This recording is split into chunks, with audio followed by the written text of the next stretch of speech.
최선을 다하겠습니다. 여러분 고맙습니다. 이게 뭐지? 소셜. 이거 소셜 라이프. 뭐 얘기한다고 해서 소셜 라이프. 이거 들고 우리 엘리베이터 타고 네.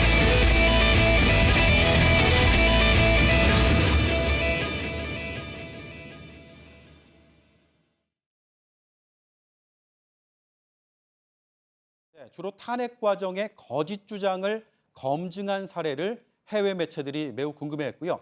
NHK 등 일본 언론들은 저희 뉴스룸 사례를 연구하고 있다 이렇게 전하기도 했습니다. 네, 뭐 신선한 사례들이 여러 있었는데 오늘 이제 본론을 좀 시작을 해보죠. 네. 오늘 팩트체크 내용 어떤 내용입니까? 네, 지난 금요일에 청와대가 전 정권 민정수석실의 문건을 공개했습니다. 네. 사본을 공개했죠. 네. 이 문건에 대해서 야당을 중심으로 해서 대통령 기록물법 위반이다 이런 주장이 나왔습니다. 전임 대통령 기록물을 무단으로 공개해서 위법의 소지가 있다라는 건데요. 네. 하지만 결론부터 말씀을 드리면 위법으로 볼 근거가 부족합니다. 네, 그러니까 문건이 이제 추가로 발견됐다는 발표가 오늘 또 나왔잖아요. 근데 공개를 해도 무방하다는 겁니까? 네, 대통령의 기록물은 크게 세 가지로 나눌 수가 있습니다. 네. 첫 번째 비밀, 두 번째 지정, 그리고 일반인데 첫 번째 저 비밀의 경우에는 비밀 기록물은 공개하면 안 됩니다. 네. 그런데 이 기록물은요 생산과 동시에 비밀 등급이 부여됩니다. 그런데 지난주에 공개된 문건은 비밀 표기가 없었습니다. 네. 따라서 비밀 기록으로 볼 수가 없습니다. 두 번째 지정 기록물은 전임 대통령만 지정할 권한이 있고요. 전임 대통령 본인이나 허락된 사람만 열람할 수 있습니다. 그래서 여기에 해당된다면 마찬가지로 공개가 위법인데 하지만 300여 건에 이어서 오늘 1,300여 건이 추가로 발견됐다는 점에서 특별히 지정 기록물로 관리됐을 가능성이 희박하다는 게 전문가들의 의견이었습니다. 그러니까 이제 이 세 가지 중에서 일반 기록물의 가능성이 가장 큰 거군요. 네, 굳이 따지자면 그런데요. 네. 마지막 저 일반 공개물은 보시다시피 공개가 원칙입니다. 네. 단 국익을 해치거나 사생활을 침해할 경우 또는 공정한 수사와 재판을 침해할 경우 등은 예외로 하고 있는데 그런데 공개된 사본을 보면 삼성그룹 승계와 블랙리스트 등 국정농단과 관련된 내용이 많았습니다. 오히려 그래서 수사와 재판의 정확성을 높일 수 있다는 법조계 해석이 있습니다. 만약 압수수색했으면 압수수색 대상이 되는 서류가 될 수 있겠죠. 불법으로 취득한 증거라고 보기도 힘들고요. 네, 공공의 이익에 오히려 부합할 수가 있다. 그래서 공개하는 건 위법으로 볼 수가 없다라는 결론인 거죠? 네, 마지막으로요. 지난 금요일에 공개된 문건이 사본이고 그러니까 원본이 아니고 사본이고 그리고 직접 손으로 쓴 초본이라는 점을 네. 주목할 필요가 있습니다. 관련된 판결이 있습니다. 2014년에 이른바 정윤회 문건 유출이 있었는데요. 1, 2심 재판부는 대통령 기록물법 무죄를 선고했습니다. 원본이 아니라 사본은 기록물로 볼 수 없다는 취지였습니다. 2007년에 남북정상회담 회의록 초본의 삭제 사건도 있었는데 2심까지 역시 무죄였습니다. 대통령이 결재하지 않은 초본은 기록물에 해당하지 않는다라는 게 이유였습니다. 따라서 일반 기록물이든 아니면 아예 기록물이 아니든 위법이 성립될 근거가 부족한 셈입니다. 네, 이 판단이 대법원에서도 이어질지 살펴봐야겠군요. 팩트체크 오대영 기자였습니다.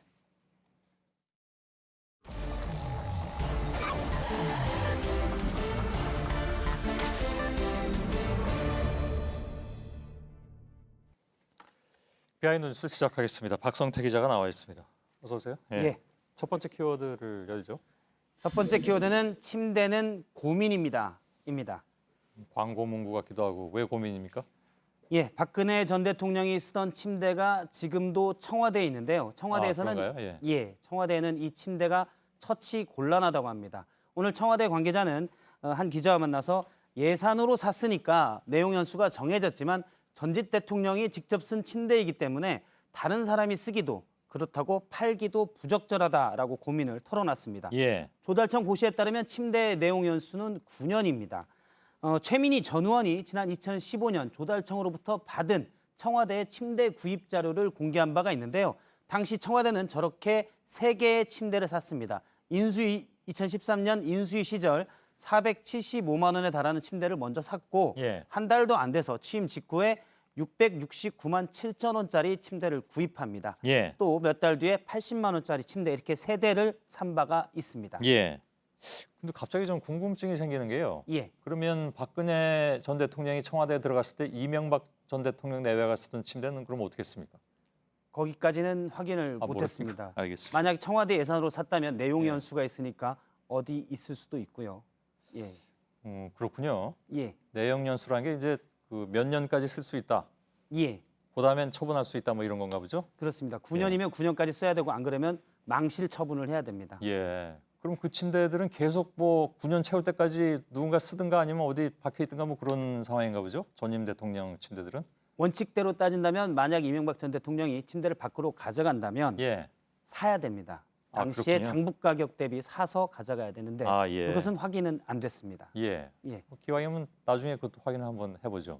예, 기회가 되면 물어보겠습니다. 아무튼 침대를 지금 3개를 구입하면서 3개가 동시에 있으니까 뭐 한참 그때 나왔던 얘기가 최순실 씨가 뭐 가끔 거기서 자고 간 거 아니냐 뭐 이런 얘기도 나왔었잖아요. 예, 그렇습니다. 예. 당시에 그런 의혹들이 많이 불거졌었고요. 여기에 대해서 정영국 청와대 전 대변인이죠. 당시 대변인 시절에 한 개는 대통령 휴가지인 저도에 보냈고 한 예. 개는 창고에 있다 이렇게 얘기를 했었는데 예. 아마 80만 원짜리 싼 침대는 윤전추 전 행정관이 쓴 것으로 대부분 추정을 했습니다. 예. 현재 처치곤란인 침대는 취임 이후 구입한 가장 비싼 669만 원짜리 침대로 추정이 되는데요.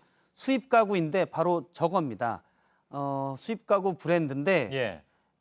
지금 지금 팔고 있는 모델이고요. 예. 회사 관계자에 물어보니까 2013년 모델도 크게 다르지가 않다고 합니다. 예. 예, 그런데 지금 디자인을 보면 청와대에 있어도 다른 사람이 쓰기에는 좀 쉽지 않아 보이는 디자인으로 보입니다. 예. 그렇긴 하군요. 알겠습니다. 두 번째 키워드는요? 두 번째 키워드는 애들도 아니고입니다. 예. 청와대가 내일 모레 여야 5당 대표를 초청해 청와대에서 회동을 하기로 했었는데 지금 자유한국당 홍준표 대표가 계속 불참을 고수하면서 여야의 신경전이 거센 모습입니다. 예. 오늘 오전에도 잠깐 모습이 있었는데 지금 재헌절 기념식 직전에 여야 당대표, 원내대표, 국회의장이 사전 환담을 했습니다. 그런데 가운데 빈자리가 바로 홍준표 자유한국당 대표의 자리입니다. 예. 다 모이는 자리에 혼자 오지 않았고요. 이 때문에 만나기 싫어서 안 온 것 아니냐 이런 얘기가 좀 있었는데 예. 홍준표 대표는 당시에 청와대 정무수석을 만나고 있었다고 했고 그다음에 따로 일정을 하다 보니까 바로 다음 사진을 보면 이렇게 실제 기념식장에는 혼자 먼저 와서 덩그러니 저렇게 앉아 있는 모습이 연출되기도 했습니다. 예. 예. 홍준표 대표의 독자 행보가 계속되자 바른정당의 이해훈 대표가 꼬집었었는데요. 직접 들어보겠습니다. 예. 애들도 아니고 감정풀이나 하면서 토라져 있을 그런 한가한때는 아니라고 봅니다. 예. 지금 홍준표 대표는 그 과거에 민주당이 한미 FTA를 비판한 것에 대해서 사과하라. 예. 그러니까 이거 일종의 조건입니까? 예, 사과를 해야 가서 만날 수가 있다라는 예. 조건인데요. 그런데 과거에 이제 한미 FTA는 노무현 정부 때 추진해서 협상을 했었고 이명박 정부 때 비준이 됐었습니다. 예. 그런데 홍준표 대표도 야당 시절 그러니까 노무현 정부 때 시절 한미 FTA를 비난한 바가 있었습니다. 당시 2007년에 CBS 라디오와의 인터뷰에서 홍 대표는 국가소송제에 대해서 한국의 사법주권 전체를 미국에 바친 것이다. 노무현 정부가 임기 내 너무 조급하게 서둘렀다라고 비판을 한 적이 있습니다. 예. 그래서 사실 본인도 말이 바뀌었었기 그러네요. 때문에 지금 이럴 처지는 아니다 이런 주장도 있었는데요. 예전에 여당 때 다시 찬성 쪽으로 말이 바뀐 것에 대해서 논란이 있었는데 그때 국가소송제에 대해서 잘 몰라서 그랬다라고 해명하기도 했습니다. 예. 아무튼 기록의 힘은 좀 무서운 것 같습니다. 예. 요즘 보면. 세 번째 키워드는요? 세 번째 키워드는 내가 엄마다입니다. 예. 오늘 최순실 씨 재판에서 최 씨가 지난 10일 정유라 씨가 예상외로 이재용 삼성 부회장 재판에 참여한 거에서 반응을 나타냈는데요. 예.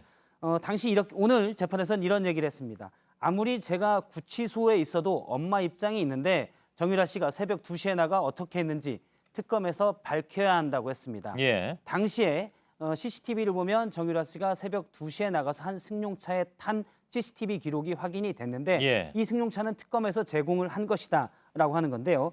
특검이 정유라 씨를 협박해서 증언을 하게 했다. 이게 최순실 씨의 주장입니다. 예, 엄마 입장에는 그럼 무슨 얘기입니까? 최 씨가 정확하게 설명은 하진 않았지만 앞뒤 맥락을 볼 때는 딸인 정유라 씨가 법정에서 증언을 하려면 엄마랑 상의를 했어야 된다. 이렇게 들릴 수 있는 부분이 좀 많이 있습니다. 예. 그런데 만약 그렇다면 정유라 씨는 지금 만 20살이 넘어서 엄연한 성인이고요. 사실 법정 증언은 어린이도 증거 능력을 가지고 있습니다. 예. 그리고 무엇보다도 증언을 상의하려 했다. 이거는 재판에 상당히 부적절하다라는 지적이 있습니다. 그렇기도 하겠군요. 예, 알겠습니다. 박성태 기자였습니다. 네, JTBC 스포츠 문화부 전영희 기자가 한국체육기자연맹이 선정한 2017년 2분기 체육기자상 기획 부문을 수상했습니다. 정 기자는 만취 난동 승마 김동선 선수에 대한 솜방망이 징계 논란을 연이어 보도해 체육계의 공정성에 대한 문제의식을 환기했다는 점을 높게 평가받았습니다. 충청과 호남 지방에 오늘 밤부터 내일 새벽 사이 많게는 100mm가 넘는 비가 오고 낮 기온은 서울 31도 등으로 오늘보다 덥겠습니다. 예. 자, 오늘 소셜 라이브, 페이스북 라이브를 통해서 방송이 될 예정입니다. 오늘 청와대 출입 기자 이성대 기자와 고석승 기자가 나와 있는데 아마 문건 발표 때문에 좀 나와 있는 것 같습니다. 잠시 후에 만나뵙도록 하죠. 저희들은 내일도 최선을 다하겠습니다. 여러분 고맙습니다. Thinking that life has passed them by. Don't give up until you drink from the silver cup and ride that highway in the sky. This is for all the single people thinking that love has left them dry.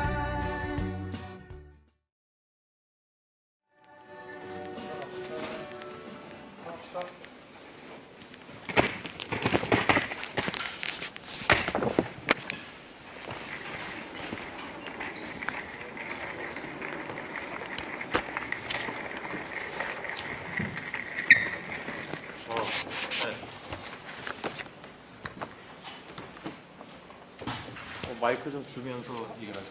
네. 고석승 기자는 예.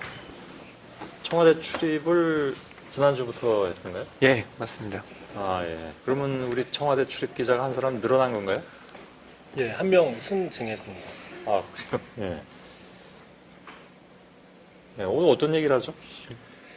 오늘 그 문건 청와대에서 발굴한 예. 청와대 발굴 문건 사건 전말에 대해서 파헤치긴 아직은 좀 이르고요. 예. 어떻게 발견이 됐나 뭐 이런 주로 뒷얘기들을 좀 중심으로 일단 푸는 걸 잡아봤습니다. 그건 뭐 굉장히 많은 분들이 궁금해하던데 야당에서 제일 궁금해하는 것 같습니다. 여태까지 뉴스 나온 거 보면 내용은 근데 잘 모르죠.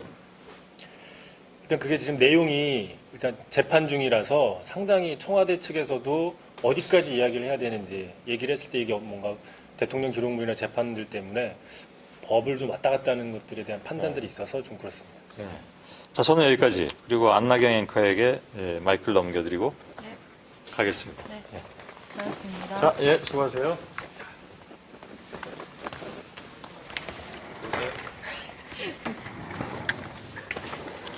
기자를 네. 안녕하세요. 오랜만입니다. 네, 오랜만입니다. 오랜만입니다. 네, 고석생 기자, 청와대 출입 기자 지난주부터 네. 시작. 왜 갑자기 충원을 하게 된 건가요? 고 기자 이야기를. 네. 아, 저요? 아, 저는 원래 이제 이게 대선 때 보신 분들 아시겠지만 민주당 출입 기자를 하다가요. 네, 이 청와대 출입 기자로 자리를 옮겼는데 아직 사실 저도 지금 뭐 모르는 것도 많고 해서 많이 배워 나가면서 취재하는 중입니다. 그래서 지금 저희 옆에 이 반장, 이성대 반장께 제가 열심히 좀 배우고 있습니다. 네. 열심히 왜? 배우고 있습니다. 열심히. 고 기자 잘 아세요? 맞나요? 네, 저는 사실은 아직까지 또 밀착 카메라로 제 밀착 카메라 더- 팬입니다. 네. 그것도 저도 잘 팬- 시청자분은 잘 모르실 텐데 이 고석승 기자는 밀착 카메라 상당히 오래 했었죠. 네. 밀착 카메라에서 아주 발군의 실력을 발휘해서 그렇죠. 청와대에서도 정말 밀착 카메라 하는 것처럼 여기저기 헤집고 다닐 것 같아서 데리고 온 거예요. 네, 오늘 문건 관련 내용 구체적으로 어떤 얘기들을 하는 거예요? 고 기자가 네. 한번 이야기해요. 네, 오늘 뭐 그 문건 내용은 지금 청와대에서 밝힌 내용 그리고 이제 저희가 알 수 있는 수준의 내용은 뉴스를 통해서 많이 보셨을 것 같은데요. 네. 오늘 저희가 이제 말씀드리고 싶은 것들은 왜 도대체 이게 궁금해하시는 분들이 많으시더라고요. 왜 이게 청와대가 이제 새 정부가 들어선지, 그러니까 입주를 한지 새 정부가 이 두 달이 두달 만에, 됐는데 네. 왜 이제서야 이게 발견이 네. 됐느냐, 뭐 어떻게 도대체 그 안에 구조가 어떻게 네. 돼 있느냐 이런 거 이제 많이 좀 궁금해하시는 것 우리가 같아서. 생각하는 거랑 많이 모습이 다르다면서요. 예, 이제 그런 것 좀 오늘 말씀을 좀 네. 드리려고 합니다. 예. 또 더 궁금한 거 있어요? 도대체 어떻게 다른 건지가 제일 궁금한데 한번 고석승 기자 밀착 카메라 하시던 실력대로 발군의 실력으로 샅샅이 파헤쳐주시면 되겠습니다. 네, 놀리시는 것 같은데. 아닙니다. 한번 지켜보겠습니다. 아, 예, 무섭습니다. 예. 아내커가 지켜본다니까. 네. 한 걸음 더 들어가겠습니다. 예. 알겠습니다. 시청자분들도 좀 많이 지켜봐 주십시오. 네. 나가지 마시고. 네, 네. 잠시 후에 바로 이어지는 거죠? 네. 안나게 앵커 나간다고 나가지 마십시오. 안나경 앵커는 나가는 게 아니라 그 영상밖에 나가서 기다리면서 보고 네, 있습니다. 보고 있습니다. 네, 한번 보고 보겠습니다. 있습니다. 지켜보겠습니다. 한 번씩 이렇게 카메라 돌려주세요. 아마 저기 문 앞에 서 있는 거 볼 테니까. 네, 보겠습니다. 그렇습니다. 자리를 좀 바꾸실까요? 예. 이 자리가 편해서. 아, 네. 반장께서 바꾸자고 아이고, 자. 하시니까. 바로 좀 세팅을 하고. 예. 자, 아무튼 올해 자, 좀 처지는 느낌이었죠? 좀 올려보겠습니다. 아무튼 오늘 뭐 상당히 여러 가지 뭐랄까요? 좀 하드한 뉴스들이 많이 나왔는데 그 연장선상에서 좀 하드하지만 재밌는 그런 이야기들을 좀 저희 하러 왔습니다. 저희 네. 그 소개 드린 것처럼 저는 뭐 잘 아시죠? 이제는 되게 부드러운, 알고 보면 부드러운 청와대 반장 이성대 기자고요. 네. 소개를 했지만 한번 다시 한번 해주시죠. 예. 저는 이제 청와대 정식으로 출입한 지 이제 일주일 갓 지난 예, 고석승 기자입니다. 더 이쪽으로 좀 가까이 예. 와요. 예. 그 밀착 카메라 저기 안나경 앵커 아직 안 나가고 있습니다. 계속 나가지 않고 네. 저렇게 저희 하는 걸 지켜볼 테니까 이 고석승 기자 아까 얘기했지만 밀착 카메라 에이스고 그 심슨 가족의 아프라는 캐릭터 있어요. 찾아보세요. 파란 창에 찾아보시면 안 닮았습니다. 심슨 가족의 아프 캐릭터를 닮아서 네. 좀 이렇게 아프고 그럴 때는 아프니까 청춘이다 이런 얘기 한 적도 있었는데 아무튼 고석승 기자 많이 그 여러분들 청와대 출입 기자라 당황스러워. 해주시고 예. 그 다음에 지금 아까 안나경 앵커도 예. 되게 궁금했던 게 있었잖아요. 일단은 지금 바로 그런 질문입니다. 오늘 저희가 하려고 하는 얘기가 청와대 이른바 문건 발굴 사건, 청와대 문건 발굴 사건에 대해서 이야기를 하는 건데, 자 당장 그 일반인들이 볼 때는 청와대가 무슨 뭐 산속에 있는 것도 아니고 땅을 파는 것도 아니고 지금 들어간 지 문재인 정부 시작된 지 2달 정도 됐어요. 그렇습니다. 2달이 예. 조금 넘었는데 그렇습니다. 아니 왜 그동안 캐비넷을 열어보지 않았느냐? 아니 왜 거기 있는 걸 몰랐느냐라는 생각들이 드는 게 사실이에요. 그렇죠. 이거는 그때 사드 보고 누락과는 전혀 차원이 다른 얘기죠. 사드는 그 한민구 전 장관이나 이런 분들이 와서 보고를 안 하면 모를 수 있는 여지들이 많은데 이건 바로 옆에 있는 이 캐비넷을 열어보면 되는 어차피 자기가 근무를 해야 될 공간이기 때문에 그래서 그런 의문들이 많은데 거기에 대한 청와대 설명이 어떤 거죠? 우선 청와대 공식 설명은요, 기자들한테 한 설명은 이렇습니다. 그러니까 그 이전 정부까지만 해도 인수위가 있었고 인수위가 딱딱딱 이제 이 행정관, 비서관들이 몇 명이 필요하고 그래서 이제 모든 인원까지 다 종합을 해서 한꺼번에 이제 들어가는 그런 시스템이었다면 이번 정부는 인수위가 없어서 이제 일단 필수 인원들이 들어가고 중간중간 충원을 하는 시스템이었다. 그래서 이 공간들이 처음에 좀 많이 남아 있었고 이제 인원들이 많이 채워지면서 이제 공간이 차는 와중에 새로 찬 인원들이 근무할 공간을 만들다가 발견했다. 자, 일단 2번 발견됐습니다. 오늘이 2차고 지난주 금요일 날 네. 밤이 아니라 오후에 발견이 돼서 상당히 기자들이 상당히 그 반발했던 다 쉬는 줄 알고 집에 가려고 했는데 갑자기 그런 발표를 금요일에. 해버려가지고 힘들었는데 자, 청와대 구조 한번 보면서 설명을 하겠습니다. 고 기자가 가져왔죠? 예, 이게 조선일보 보도 모 언론에서 내용입니다. 이렇게 되게 예쁘게 그려놨는데 뭐 이렇게 예쁜 곳은 아니에요, 청와대가. 어쨌든 간에 그림을 보시면 여기를 좀 집중하시면 돼요. 설명을 좀 해주세요. 네, 여기가 이제 보시면 이제 여민 1, 2, 3 세 동이 있습니다. 1, 2, 3 입니다. 예, 네. 그렇습니다. 이게 전에 이제 이명박 박근혜 정부까지만 해도 위민관이라는 이름이었는데 이제 이름이 다시 노무현 정부 때 이름으로 이제 바뀌었죠. 근데 이 여민관이요. 1, 2, 3 이렇게 순서는 1, 2, 3인데 사실 이 만들어진 순서는 이 숫자와는 좀 별개입니다. 네. 그래요? 1관이 가장 최근에 만들어진 최근에? 네. 최신 시설입니다. 이게 2004년에 완공된 건물이고요. 노무현 정부 초기에 이제 완공이 된 건물이고 중반쯤에 그리고 이제 여민 2관이 가장 오래된 건물입니다. 이게 69년에 완공이 된 건물이고요. 예. 이 3관도 72년 자, 그러면 완공된 건물입니다. 지난주 금요일 날 문건이 다량 발견된 민정수석실은 어디 있는 거예요? 예, 바로 이 여민 2관 2관에 여기에 있습니다. 예. 여기 몇 층이에요?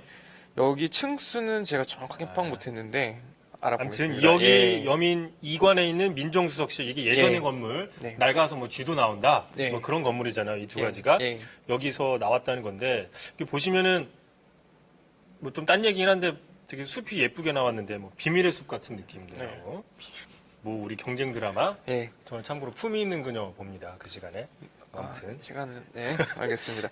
네. 여민 2관에 민정수석실이 나왔는데 아니 아까 얘기했듯이 이렇게 사무실 이런 공간일 텐데 왜 캐비넷을 못 봤냐?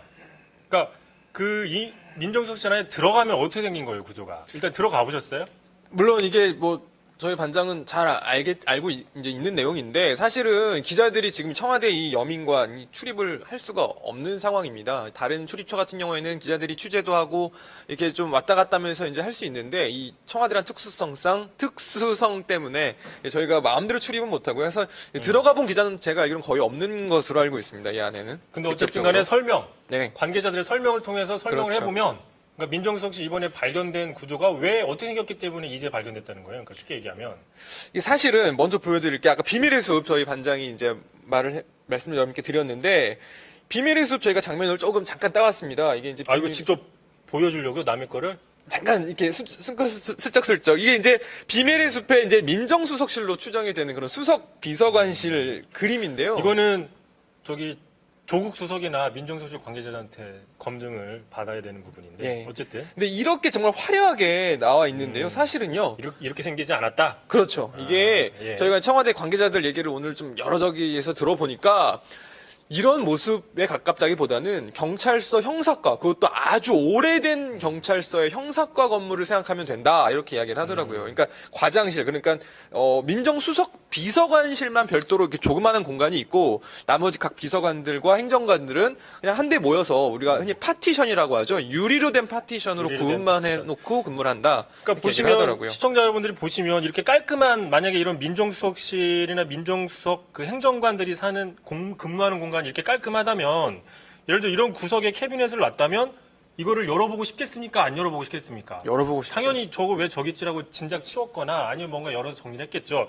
하지만 이렇게 깔끔한 공간이 아니라 막 쥐도 나오고 뭐 경찰서, 물론 경찰서가 늘 후줄근하다는 얘기는 아닙니다. 아닙니다. 경찰들 네. 오해하지 마시고 영화에 나오는 살인의 추억 같은 영화에 나오는 경찰서 후줄근하게 생긴 좀 그렇게 막 어질러 있다 보니 왜냐면 급하게 들어왔잖아요. 또 급하게 나가고 그러다 보니 먼저 온 사람들부터 앉아서 근무하다 보니까 예를 들어 여기 빈자리 한번 봐주세요. 이런 빈자리들이 있는 거예요. 사람들이 제대로 안 들어오니까.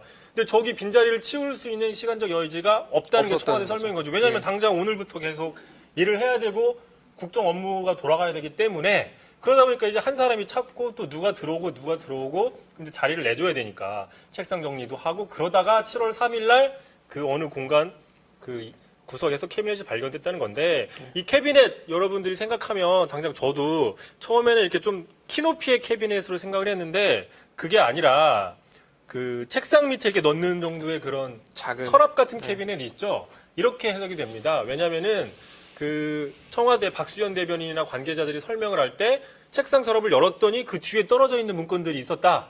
이렇게 설명을 했거든요. 근데 큰 캐비넷, 서서 여는 캐비넷은 열어도 이렇게 뒤에 떨어진 공간이 없잖아요. 그렇죠. 여러분들이 잘 아실 거예요. 그러니까 그런 상황일 때는 좀 이렇게 작은 서랍용 열었더니 저 속에 있었고 열었는데 안 보이는 구조였다. 책상을 다 뜯어봐야 된다. 그래서 뜯어보고 했더니만 오늘 또 현재 정무수석실로 정무수석실. 쓰는 구 정책조정수석실에서 또 박근혜 정부에서는 정책조정수석실이었던 수석실. 예. 지금은 정무수석실을 쓰고 있는 공간에서 자, 나왔다는 거죠. 예. 자, 이 정도면은 좀 궁금증 해소가 됐을 거라고 생각. 물론 그럼에도 불구하고 야당 또는 야권에서는 그래도 이해가 안 된다.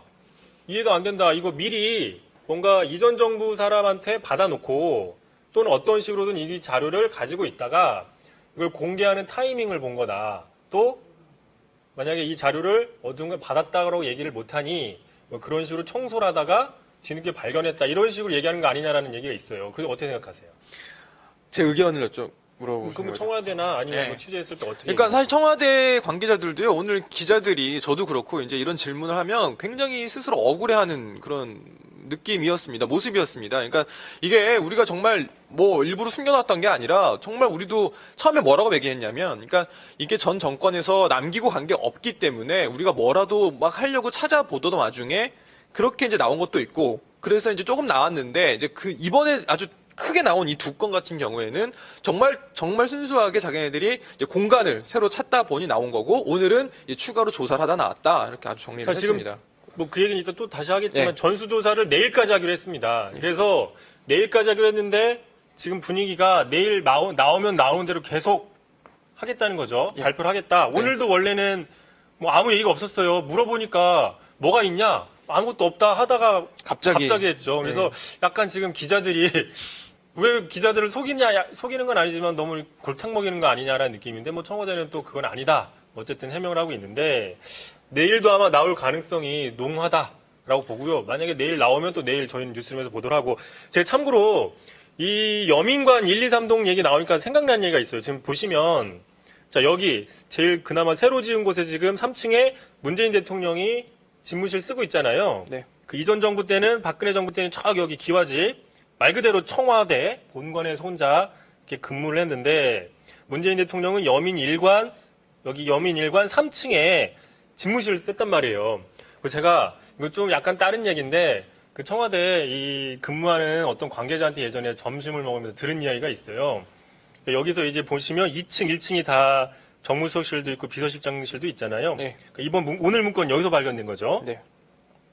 근데 여기서 이제 담배를 폈대요. 수석이나 뭐 비서관, 행정관들이 모여서 담배를 폈는데 갑자기 연락이 왔대요. 자기들한테. 3층에서 연락이 와서 대통령님이 담배 끄시랍니다. 그렇게 연락이 왔답니다. 그래가지고 그 2층인지 1층인지에서 담배를 피던 사람들이 뭐라고 했느냐.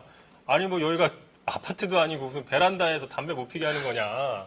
뭐 이런 식으로 하면서 빨리 본관으로 가시라. 왜 여기 와서 이렇게 직원들 담배도 제대로 못 피게 하느냐. 아마 이런 식으로 되게 뭐 농담 아닌 항의를 했다는 얘기가 있던데, 아무튼 그렇답니다. 문재인 대통령이 담배를 끊었죠. 네, 그렇습니다. 보통 담배 끊은 사람들이 남 담배 피는 놈 냄새에 대해서 못 참아 하더라고요. 민감해야 하죠. 네. 본인은 다 해보고. 그리고 그런 게 있더라고요. 이게 여민관에서 이제 근무를 하면 이 사실 이제 비서들 같은 경우는 그런 애로사항이 있다. 그러니까 우리가 근접 근무라고 이야기를 한다고 하더라고요. 대통령 옆에서 이제 일하는, 아주 직접적으로 옆 사무실 같은 건물에서 일하는 이제 근무를 근접 근무라고 하는데, 이 근접 근무를 하는 사람들은 대통령의 건강에 해를 끼치면 안 되기 때문에 건강 검진도 다른 직원들보다 좀 꼬박꼬박 받아야 되고, 그래요? 예, 예방 접종도 해야 된다. 그렇죠. 전염병 옮기면 안 되죠. 대통령한테 옮기면 안 되니까. 그래서 이제 원래는 이 비서동에 있던 여민관에 있던 직원들은 그게 해당 사항이 없었고, 원래는 이 본관 근무하는 직원들만 해당 사항이 있었는데, 아무래도 이제 대통령이 집무실을 여민관으로 옮긴 상태이기 때문에 이 비서동 전체 이 직원들도 아마 좀 해당이 이제 되지 않을까 이런 생각도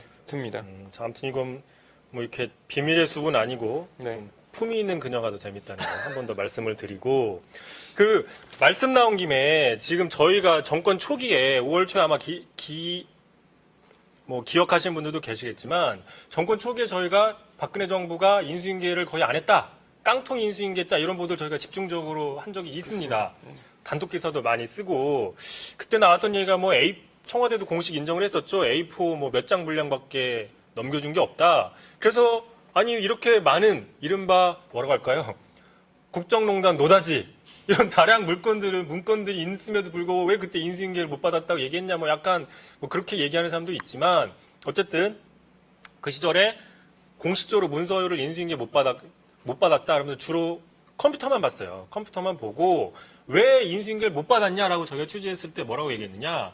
박근혜 정부는 아마도 추정컨대 컴퓨터상에서 업무를 안 했다. 왜냐하면 컴퓨터로 했으면은 문서를 처음 생성한 사람, 중간에 고친 사람, 최종 결제 이런 게 시간수로 다 나오거든요, 이름이랑. 근데 그런 것들이 없다는 얘기는, 물론 지웠을 수도 있지만 안 지웠다면은 애초부터 청와대가 컴퓨터로 일을 많이 안 했다. 그럼 뭘로 했느냐? 직접 문서를 이렇게 복사해가지고 프린트해가지고 이걸로 보고를 하고 자, 고 기자가 나한테 이걸 보고를 하면 내가 이걸 보고 파쇄 하는 방식을 쓴 거 아니냐라는 이야기도 그때 저희가 뭐 보도도 하고 그랬었던 거죠. 그래서 물론 이제 국정농단 이후에 파쇄기를 많이 들여오기도 했지만 그런데 저희가 또 보도를 하진 않았지만 증언을 또 들은 게 있습니다. 근데 보도는 안 했는데 청와대 그 문재인 정부가 처음으로 5월 초였죠. 5월 중순에 대선 끝나고 입성을 했는데 뭐 관계자가 저희한테 얘기해 준 거에 따르면 들어갔더니 사무실에 쓰레기통이 있다는 거예요. 불타는 흔적이 있는 쓰레기통. 근데 그 쓰레기통이 철제 쓰레기통이라는 거죠. 뭐 영화에서도 많이 보시죠. 이렇게 종이 같은 거 막 태우잖아요. 그 플라스틱 쓰레기통에 태우면 쓰레기통이 같이 타겠죠. 불납니다. 그러니까는 철제 쓰레기통을 놓고 뭔가를 태우는 적이 있었는데 얼마나 급하게 빠져나갔으면 그걸 그대로 놓고 나갔다. 그래서 사진을 찍었어요.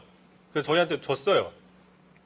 근데 뭐 그거는 좀 보안상의 이유로 저희가 시청자 여러분한테 공개는 할 수는 없습니다. 하지만 뭐 아무튼 그랬다는 거. 그러니까 그런 걸 보면 상당히 눈에 보이는 자료들은 눈에 보이는 이 컴퓨터 안에 들어있는 거나 눈에 띄는 이런 책상 위에 있는 자료들은 막 서둘러 뭔가 파쇄하거나 뭔가 이렇게 은폐하거나 흔적을 지우는 흔적들이 있는데 저기 짱 박혀 있는 저게 꽁쳐놓은 그런 자료들은 미처 보지 못한 거 아니냐 뭐 이렇게도 해석이 되고도 하고 오늘 관계자 말을 잠깐 들으니까요. 아직까지 그 창고나 이런 부분들은 아직까지 못 들여다본 부분들이 좀 남아 있다고 하더라고요. 그렇죠. 그래서 청와대 그런 부분들도 오늘은 이제 창고 특히 이제 이런 부분들은 공동으로 쓰고 이런 부분들이 있기 때문에 이건 좀 그 총무비서관실이나 이런 곳에서 좀 제대로 한번 볼 예정이다 이런 얘기를 예. 했습니다. 그러니까 뭐 청와대도 구조가 뭐 다 돌아다니는 게 아니기 때문에 본인들도 모르는 부분이 있다는 거고. 자, 참고로 잠깐 뭐 내용 한 번 더 보시면 지금 오늘 발견된 문건이 언제부터 언제까지 문건인 거죠? 지금 오늘이 저도 좀 정확한 날짜 기억이 안 나는데 2015년 3월부터 2016년 3월까지입니다. 11월 2016년 11월까지. 11월까지 예, 그 맞습니다. 1년 한 6개월 정도 기간인데 오늘은 청와대에서 더 의미가 있는 게 뭐냐면 청와대가 좀 더 특정을 했던 거죠. 누가 생성한 문건이라고 그랬죠? 오늘 정책조정수석실의 기획비서관이 정리를 했다. 그게 다름 아닌 누굽니까 지금? 지금 상당 부분 겹치는 게 지금 국무조정실장으로 임명이 돼서 근무를 하고 있는 홍남기 실장. 문재인 대통령이 정권 초반에 임명했던 홍남기 국무조정실장이 알고 보니까 오늘 발표한 시기에 이 문건을 정리한 사람이에요. 근데 본인이 얘기를 했죠. 나는 그 회의에 들어간 건 맞고 상당히 최대한 중립적으로 정리를 했다. 자, 최대한 중립적으로 정리를 했는데도 불구하고 박수현 대변인이 뭐라고 했어요? 뭐 불법 지시로 보이는 사항들이 있다. 라고 얘기했죠. 자, 중립적으로 안 했으면 얼마나 더 큰 불법적인 거일 수도 있느냐라고 볼 수 있는데 어쨌든 그런 내용입니다. 근데 좀 여기서 특징이 되는 거 과연 오늘 청와대가 얘기를 안 했어요. 뭐라고 했죠? 내용이 제일 중요한데 오늘 뭐 삼성 그리고 세월호 참사 뭐 그리고 위안부 합의 이런 문제들 관련한 것들이다 이렇게 뭉뚱그려서 그렇죠. 말을 뭐 했습니다. 세월호도 있고 예. 저기 뭐 또 어느 언론에서 나왔죠. 다이빙벨 다이빙벨 있다. 얘기 있습니다. 어차피 이거는 시간이 드러나면 밝혀질 수 있는 부분들이 있습니다. 그리고 저희가 오늘 밤부터 또 열심히 취재를 할 거고 또 내일 뉴스룸에서 또 관련된 또 진전된 보도들 할 거니까 뭐 뉴스를 많이 시청해 주시고 어쨌든 간에 이런 키워드들을 얘기했는데 기자들 입장에서는 좀 뭐랄까요? 감질맛이 나죠. 뭔 내용인지 얘기를 안 해주잖아요. 왜 그럽니까? 이게 이제 아까 잠깐 저희가 팩트체크에서 잠깐 언급이 됐는데 이게 좀 애매한 부분이 있습니다. 그러니까 이게 대통령 기록물 이 법 관련법상 내용을 공개하는 것과 단순히 제목만을 공개하는 건 차이가 있기 때문에 이 내용을 공개해 버렸을 땐 조금 이제 법 적용했을 때 조금 이제 문제가 될 수도 있다. 이렇게 좀 보는 것 같습니다. 청와대에서는. 그러니까 대통령 기록물일 수도 있고 그다음에 또 국정농단 사건 관련된 여러 사건들이 지금 재판이 진행 중이기 때문에 청와대가 어디까지 공개를 해야 될지에 대해서 계속 판단을 하고 있다라는 게 청와대의 설명인데 그럼에도 불구하고 어떤 저희들은 뭔가 저희는 뭐 그거랑 관계 없기 때문에 어떤 내용들이 최대한 취재를 하겠습니다. 지금 이 시간에 여러분들이 그 궁금해하는 정재훈 기자와 박현주 기자는 열심히 지금 취재를 하고 있습니다. 아무튼 뭐 내일 뉴스룸에서는 최대한 뭔가 더 진전된 내용들을 저희가 청와대 쪽에서 기사를 쓰는 걸로 알았지 고석승 기자. 아무튼 뭐 그렇게 알고 계시면 되는 거고. 네. 근데 지금 저희가 오늘 뉴스룸에서 상당히 하드한 뉴스들을 많이 보도했다고 했잖아요. 초반에. 뭔 있었죠? 오늘 뭐 국정원 그 당시 저희가 마티즈 예, 그 정말 좀 비극적인 사건인데요. 그 당시 나왔던 이제 내용들 다시 한번 나온 것도 있었고요. 이명박 정부 당시에 이 국정원의 정치 개입 문제 또 오늘 또 그렇습니다. 새롭게 보도가 됐습니다. 다 뭐 국정원의 어떤 댓글 개입 사건에 대해서 검찰이 그 관련된 자료들을 다시 반환했다. 이른바 청와대 반환 사건, 그다음에 마티즈 사건 뭐 이런 것들 저희 보도했는데, 자, 마티즈 사건이 언제입니까? 2015년 6월, 7월 뭐 이쯤 될 거예요. 제 기억에. 그때 한참 그 시절이었는데 그 CRS 그 해킹 프로그램 나오던 시절이. 자, 오늘 정무수석실, 현재 정무수석실에서 발견된 문건이 2015년 3월부터 2016년 11월까지입니다. 이 기간 안에 마티즈 사건이 들어가 있어요. 자, 과연 그 시절에 민주당에서 상당히 적극적으로 문제 제기를 했었었죠. 해킹 프로그램에 대해서 민간인 사찰용이냐. 심지어 그때 잘 기억하시겠지만 안철수, 지금은 이제 상당히 좀 잊혀진 이름이 되고 있는 안철수 전 의원이 당시에 그 해킹 프로그램 관련 민주당 대책위원장 맡아서 여기 문재인 대통령이랑 이렇게 옆에 앉아가지고 뭐 제 핸드폰 보시죠 뭐 이러면서 기억납니다. 시연회도 하고 막 그랬었던 사건입니다. 이 기간 안에 들어 있어요. 자, 그러면은 비서실장 주재로 수석 비서관 회의를 하는데 이 되게 시끌시끌했던 사안이 안 들어 있을까요? 당연히 들어 있을 거라고 생각이 되는데 지금 저희가 또 취재를 해봐야 되는 부분인 것 같습니다. 일단 뭐 250건 정도, 230건 정도 된다고 하니까 회의 관련된 그 기록 문건이 저는 그 안에 당연히 이 내용도 있을 거라고 보고요. 이런 부분들은 저희가 뭐 지금은 추측이지만 확인이 되는 대로 뭐 그 확인이라는 건 최대한 저희가 해서 그런 것들을 다 보도를 하도록 하겠습니다. 국정원 아까 서복형 기자가 보도했던 국정원의 댓글 사건을 덮으려고 했던 이 사건 역시도 2013년 2012년 중반 넘어서 황교안 당시 법무부 장관 시절이거든요. 예. 황교안 법무부 장관이 박근혜 정부 초대 법무부 장관이거든요. 자, 지난주 민정수석실에서 발견된 문건 언제부터냐? 2013년 3월 박근혜 정부 시작했을 때부터 란 말이죠. 그렇습니다. 그 사건도 분명히 그 기간 안에 들어갑니다. 물론 있는지 없는지는 저희가 모르지만 이런 어떤 박근혜 정부나 이전 정부의 중요한 뭐 어떤 그 정의를 짓밟는 인권을 좀 유린하는 이런 사건들의 중요한 그런 굵직굵직한 사건들의 시기가 지금 두 번에 걸쳐서 공개된 문건 시기와 좀 많이 겹칩니다. 뭐 이런 것들은 뭐 충분히 저희가 의혹은 갖고 있고 의심은 할 수 있지만 최대한 아무튼 취재를 우리 고석승 기자가 열심히 할 거니까 여러분들 많이 고석승 기자 응원해 주시고 고석승 기자 이렇게 수고하시라고 댓글 좀 많이 달아주시고요. 예. 할 말 있어요? 아닙니다. 열심히 하겠습니다. 아무튼 뭐 그렇게 해주면 될 것 같고 이 건은 보니까 뭐 당장 그냥 뭐 이렇게 끝나지는 않을 것 같습니다. 일단 내일 말씀드린 것처럼 청와대가 전수조사를 내일까지 하기로 했으니까 네. 뭔가 더 나왔을 수도 있고 그래서 내일 일단 봐야 될 것 같습니다. 어디까지 나올지는 더 두고 봐야 될 것 같은데 자 관건이 아니라 좀 궁금한 게 예. 그 지난주 금요일 날, 그러니까 여러분들이 잘 생각을 해보시면 지난주 금요일 날 김영한 전 수석의 문건은 메모라고 해서 공개를 했죠. 이거는 대통령 기록물이 아니라고 청와대가 여러 번 밝혔죠. 예, 그렇습니다. 그리고 아까 뭐 팩트 체크에서도 비슷하게 잠깐, 얘기를 예, 했었죠. 언급됐죠. 했었나? 예. 예.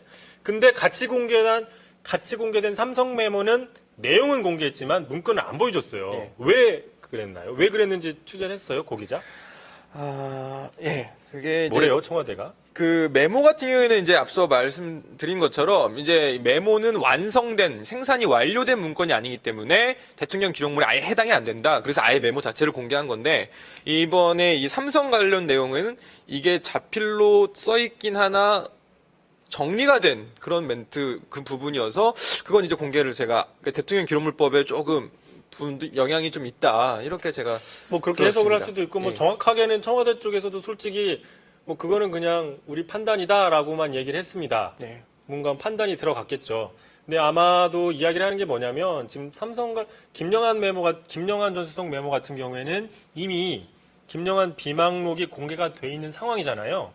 공개가 돼 있는 상황이고 내용들이 비슷한 내용이 이미 있습니다. 네. 따라서 추가로 공개하더라도 크게 뭔가 이렇게 새로 나왔다는 느낌이 아닐 수도 있는데 삼성 관련된 메모는 아직 전혀 공개된 적이 없기 때문에 이걸 만약에 공개했을 때는 뭔가 새로운 파장이 예기치 못한 파장이 있을 수도 있고 또 두 번째는 지금 어쨌든 재판 중이잖아요. 예.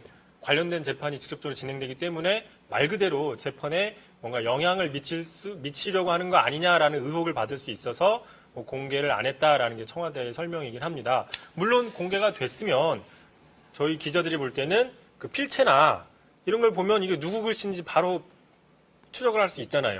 네. 그러면 이게 정말 문건이 청와대 당시 직원이 쓴 건지 정말 어느 시기에 쓴 건지 이런 것들이 더 특정이 될 수 있는데 기자들이나 언론 입장에서는 좀 그게 아쉬운 부분이죠. 네. 굉장히 안 된 부분. 누가 쓴 건지는 아직 저희가 알 수가 없기 때문에 예. 그렇습니다. 뭐 지금 시간 얼마나 됐나요? 예, 뭐 이렇게 뒷얘기 중심으로 저희가 했는데 핵심적인 내용들은 일단 더 뉴스룸에서 먼저 이야기를 하고 그 뒤에 관련된 이야기들은 이렇게 소셜 라이브로 했는데 네. 자 어떠세요? 네. 청와대 기자로 처음 하셨죠? 원래 고 기자 여러 번 했습니다. 소셜 라이브. 예, 뭐 문재인 당시 후보 마크맨으로 이제 이렇게 몇 번 했는데 지금 청와대에 와서는 오랜만에 소셜 라이브 처음 했습니다. 근데 앞으로 오늘은 사실 이렇게 딱히 좋은 일은 아닌 것 같습니다. 좋은 일은 아닌데 아무튼 좀 앞으로는 좋은 일로 이렇게 소셜 라이브 좀 많이 했으면 좋겠고요. 이것도 어떻게 보면 그 새로운 좀 우리가 좀 나빴던 것들을 좋지 않았던 것들을 한번 그래도 깔끔히 정리한다는 의미에서 어떻게 보면 좋은 기회가 될 수도 있다 그런 생각도 듭니다. 뭐 청와대 출입 기자가 좋은 일로 나올 거면 뭐가 있어요? 뭐 찡찡이 마루 얘기 이런 걸로 전 마루 굉장히 좋아했어요. 마루랑 찡찡이랑 마루에 올라가서 놀았다 뭐 이런 아유. 얘기로 나오고 싶다는 얘기예요? 마루 얘기 많이 관심 많으실 것 같습니다. 죄송합니다. 관심 많으실 것 같은데. 아무튼 뭐 그렇다는 뭐 아무튼 그렇다는 거고요. 저희는 아무튼 계속 몇 번 말씀드리지만 이 부분에 대해서는 모르겠습니다. 이게 뭐 적폐라고 청와대나 현 정부는 적폐라고 얘기를 하지만 저희는 이 부분이 어떤 적폐라기보다는 뭔가 어떤 거대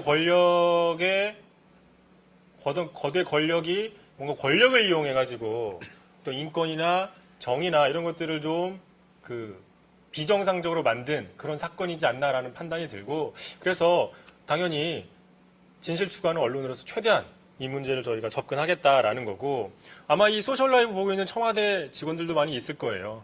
이 청와대 직원들도 잘 보고 있다가 고 기자 지나갈 때 수고해라 칭찬 한 번씩 해주시고 칭찬에 플러스 단독도 하나 주시면 좋을 것 같습니다. 단독을 달라고 하면은 좀 다른 타사 언론들도 보고 있을 텐데 그렇게 하면 안 되고 그거는 각자 이렇게 수신호로 좀 해주세요. 자, 아무튼 오늘 늦은 시간까지 봐주셔서 감사하고요. 뭐 다음에 또 정말 찡찡이와 마루 이야기로 찾아뵙는 날이 있기를 바라겠습니다. 자, 그동안 지금까지 시청해주셔서 감사드립니다. 감사합니다. 자, 여기 예, 저는 고석승 기자였고요. 예, 이성대였습니다. 예, 감사합니다. 감사합니다.